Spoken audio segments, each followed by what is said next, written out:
Hi hello my dear friends. మీ జీవితపు కోణంలో మీరు ఆలోచించినప్పుడు మీరు కరెక్ట్ అనిపిస్తుంది కదా. ఒక్కసారి ఆలోచించండి, ఎంతవరకు మీరు కరెక్ట్గా ఉన్నారు? ఇప్పటి వరకు మీ వయసులో వారు ఎంతో సాధించారు.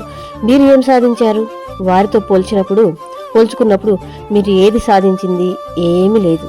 కానీ మీరంటారు, నాకు ఎప్పుడు ఏవో ఒక సమస్యలు నన్ను ముందుకు పోనివ్వడం లేదని, మరి వారికి అదృష్టం తోడుందని మీరు అతనిలోని అదృష్టాన్ని చూస్తున్నారు.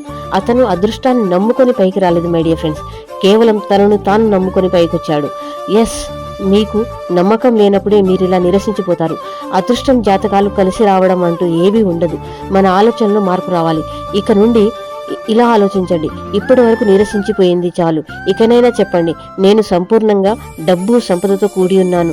ఈ అనంత విశ్వంలో ఉన్న సంపద పరంపర నా వైపుకి ఒక నది ప్రవాహంలా వస్తుంది. వాటన్నిటినీ అందుకోవడానికి నేను సిద్ధంగా ఉన్నాను. తదాస్తు తదాస్తు తదాస్తు. ఈ ఒక్క విషయం చాలు మీ జీవితాన్ని మార్చడానికి. పదే పదే పదే పదే చెప్పండి మై డియర్ ఫ్రెండ్స్. అనుభూతి చెందండి. మీరు ఈ ప్రపంచంలో తిరుగులేని రారాజుగా, అందరూ మీ వైపు తలెత్తుకొని చూసేలా జీవించండి my dear friends. Thank you Guruji, thank you universe.